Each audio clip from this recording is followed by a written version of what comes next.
انسان دیکھتا ہے کہ ضائع چلا گیا. میں نے 10 سال محنت کی، حاصل کوئی نہیں نکلا. یہ ثمرات کیا ہے؟ محنتیں، محنتوں کے ثمرات کا ضیاع. کوشش آپ نے کی، قسمت کی خوبی دیکھی ہے، ٹوٹی کہاں کمن، 2-4 ہاتھ جب کے لبے بام رہ گئے. Be prepared. ایک شاعر کے یہ اشعار ہیں، وہ کمیونسٹ تھا، میں نام بھی نہیں لیتا، لیکن یہ کہ یہ اسی انقلابی، چونکہ ان کا بھی ایک انقلابی نظریہ ہے، انقلابی عمل میں یہ سارے مراحل آتے ہیں. کوئی سیٹ بیک آیا فرض کیجئے، کوئی ناکامی ہو گئی، تو اپنے ساتھیوں کو دل بندھانے کے لیے یہ فصل امیدوں کی ہمدم اس بار بھی غارت جائے گی، سب محنت صبح و شاموں کی اب کے بھی اکارت جائے گی. میرے نبی کے ثمرات کا جو لفظ یہاں آیا ہے، وَنَقْصٍ مِّنَ الْأَمْوَالِ وَالْأَنفُسِ وَالثَّمَرَاتِ، سب محنت صبح و شاموں کی اب کے بھی اکارت جائے گی. دھرتی کے کونوں کھدروں میں پھر اپنے لہو کی کھاد بھرو، پھر مٹی سینچو اشکوں سے، پھر اگلی رت کی فکر کرو، پھر اگلی رت کی فکر کرو، جب پھر ایک بار اجڑنا ہے. ایک فصل پکی تو بھر پایا، تب تک تو یہی کچھ کرنا ہے. ایک مقصد ہے سامنے، انقلاب برپا کرنا ہے. ایک کوشش ناکام ہو جائے کوئی پرواہ نہیں، نیکسٹ. پھر تیار رہو ناکامی کے لیے. ایسا نہ ہو جو انگریزی میں کہتے ہیں hope for the best but be prepared for the worst. ایسا نہ ہو کہ دوسری مرتبہ ناکام ہو کے بددل ہو جاؤ، تمہاری ہمتیں جواب دے جائیں. نہیں، پہلے سے تیار رہو کہ دوسری مرتبہ بھی ناکامی آئے تو آئے، لیکن جب تک کہ کامیابی حاصل نہیں ہوتی ہمیں یہ کام کیے چلے جائیں. دیکھیے سیرت میں آیا کہ نہیں یہ واقعہ. بدر میں مسلمانوں کو فتح ہوئی تو احد میں زک پہنچی کہ نہیں؟ 70 صحابہ شہید ہوئے کہ نہیں؟ اگر ان کی ہمتیں جواب دے جاتی تو گاڑی کیسے چلتی آگے؟ تو فرمایا وَلَنَبْلُوَنَّكُمْ بِشَيْءٍ مِّنَ الْخَوْفِ وَالْجُوعِ وَنَقْصٍ مِّنَ الْأَمْوَالِ وَالْأَنفُسِ وَالثَّمَرَاتِ.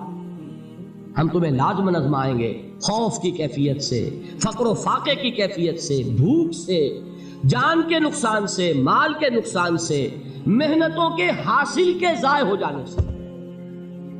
وَبَشِّرِ الصَّابِرِينَ، اور اے نبی بشارت دیجئے صبر کرنے والوں. الَّذِينَ إِذَا أَصَابَتْهُمْ مُصِيبَةٌ، وہ کہ جب ان پر کوئی تکلیف آئے، کوئی مصیبت آئے، کوئی آزمائش آئے، قَالُوا إِنَّا لِلَّهِ وَإِنَّا إِلَيْهِ رَاجِعُونَ، وہ یہ کہیں کہ ہم اللہ ہی کے ہیں، اللہ ہی کی طرف لوٹ جانا ہے. یہ وہی انداز ہے جو میں نے فارسی کا شعر سنایا تھا آپ کو کہ سر تسلیم خم ہے جو مزاج یار میں آئے. وہ ہمارا مولا ہے، ہمارا آقا ہے. اگر اسے یہی منظور ہے تو ہمیں بھی یہی منظور ہے. میں نے تسلیم و رضا کی بات کی تھی نا، آپ کو کچھ شعر سنائے تھے. ایک شعر اور سنیے، اور یہ کس کا ہے؟ محمد علی جوہر کا. ایک مرتبہ جیل گئے، ان کی ایک بیٹی جوان بیمار ہوئی، فوت ہو گئی. باہر چھوڑا انگریز نے، جاؤ بھائی دفن کر دو بیٹی کو. دوسری مرتبہ جیل گئے، دوسری جوان بیٹی اسی مرض میں مبتلا ہوئی. اب یہ جیل میں ہے، خبر پہنچی کہ دوسری بیٹی کے اوپر بھی اسی مرض کا حملہ ہوا ہے. ایک نظم لکھی ہے جس کا آخری شعر یہ ہے: تیری صحت ہمیں منظور ہے لیکن اس کو نہیں منظور تو پھر ہم کو بھی منظور نہیں. یہ ہے، جب تک یہ کیفیت نہ ہو اس میدان میں آدمی ثابت قدم نہیں رہ سکتا کہ میرے رب کو اگر یہ منظور ہے تو یہی مجھے منظور ہے. اور تیری صحت ہمیں چاہیے تو ضرور، لیکن ہمارے رب کو منظور نہیں تو ہمیں بھی منظور. راضی برضائے رب. وَبَشِّرِ الصَّابِرِينَ الَّذِينَ إِذَا أَصَابَتْهُمْ مُصِيبَةٌ قَالُوا إِنَّا لِلَّهِ وَإِنَّا إِلَيْهِ رَاجِعُونَ.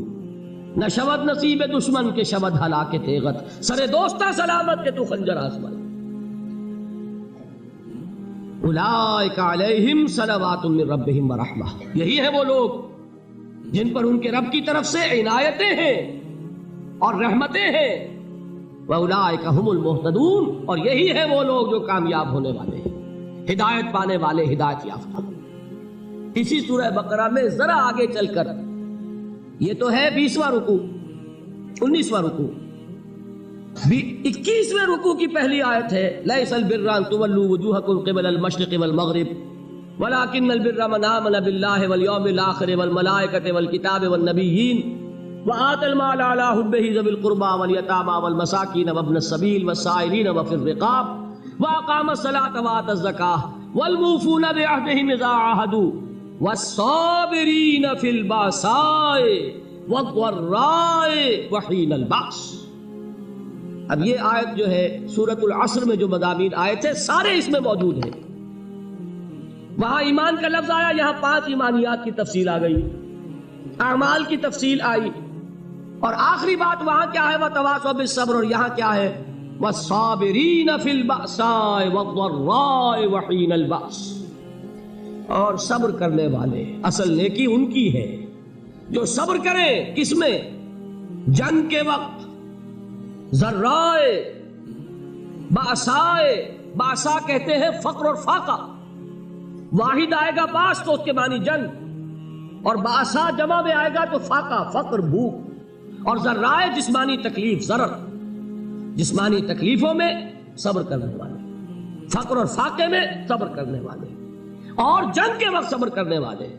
اولئک الذین صدقوا واولئک هم المتقون، یہ ہیں وہ لوگ جو صبر کرنے والے ہیں، یہ ہیں جو سچے ہیں، جو اپنے دعوے میں نیکی کے اور ایمان کے ثابت ہیں، اور یہی وہ لوگ ہیں جو متقی ہیں۔ اگلی سورت ہے سورہ آل عمران، اس میں 2 لفظ آئے ہیں، آخری آیت، یا ایھا الذین آمنوا اصبروا وصابروا ورابطوا واتقوا اللہ لعلکم تفلحون۔ دیکھیے یہاں صبر اور صابر، جو تعلق جہد اور جہاد کا ہے وہی ہے صبر اور مصابرت۔ صبر ایک طرفہ عمل ہے، آپ جھیل رہے ہیں، برداشت کر رہے ہیں، صبر علی المعصیہ، صبر علی الطاعہ، صبر علی الابتلاء، یہ سب کیا ہے؟ صبر۔ اور مصابرت کیا ہے؟ صبر کا صبر سے مقابلہ۔ یہ سورہ آل عمران، اب وقت نہیں ہے میں آپ کو سناتا اللہ تعالیٰ نے کیسے کیسے مسلمانوں سے کہا، مسلمانوں تمہیں زک پہنچی ہے تو انہیں بھی تو پہنچی تھی، ان کے 70 نہیں مارے گئے تھے بدر میں، ان کے حوصلے جو ہیں وہ تو پست نہیں ہوئے، وہ اگلے سال آ گئے تم پر چڑھائی کر کے، تم کیوں اتنا برا مان رہے ہو؟ تمہارے دل اتنے زخمی کیوں ہو گئے؟ تمہیں تکلیف پہنچتی ہے تو انہیں بھی پہنچتی ہے۔ اپنی غیرت جو ہے ہمیں ذرا اس کا جائزہ لینا چاہیے۔ لوگ باطل نظریات کے لیے کتنی قربانیاں دے رہے ہیں، لوگ باطل چیزوں کے فروغ کے لیے کتنی محنتیں کر رہے ہیں۔ جیسا کہ میں نے ابھی کہا تھا، اسی غیرت کو چیلنج کرنے کے لیے، ذرا آپ کی حمیت دینی کو جوش دلانے کے لیے، قادیانی نوجوان کتنی تعداد میں اپنے آپ کو دین کے لیے وقف کرتا ہے، اور آپ کتنے نوجوان ہیں جو اپنے آپ کو دین کے لیے وقف کر رہے ہیں، اور ہوں وہ کھاتے پیتے گھرانوں کے لوگ۔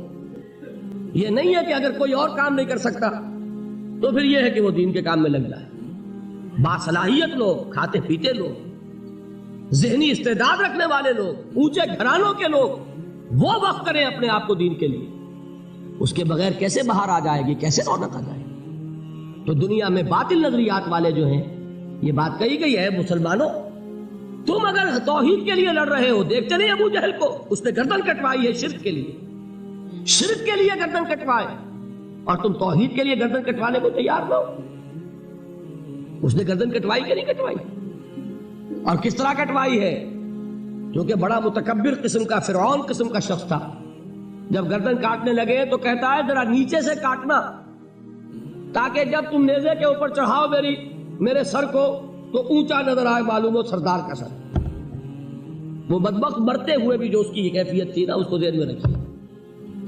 تو یہ اس لوگوں نے قربانیاں دی، جانے دی، تو فرمایا اگر تم ان سے زیادہ قربانی نہیں دو گے، یہ جو نوٹ کر لیجئے اس کو، مجرد اگر حق کو غالب کرنا اللہ کے ذمے ہو تو آنے واحد میں غالب کر دے گا، تمہیں تکلیف ہی دینے کی ضرورت نہیں۔ سمجھ رہے؟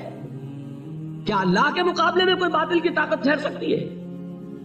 یہ تمہارے ایمان کا امتحان ہے، یہ تمہارے خلوص کی آزمائش ہے، یہ تمہارے امتحان کا ثبوت درکار ہے کہ اللہ تعالیٰ دیکھنا چاہتا ہے تم اس کے لیے اپنی جانیں قربان کرنے کو تیار ہو کہ نہیں، تم اس کے لیے تن من دھن لگانے کو تیار ہو کہ نہیں۔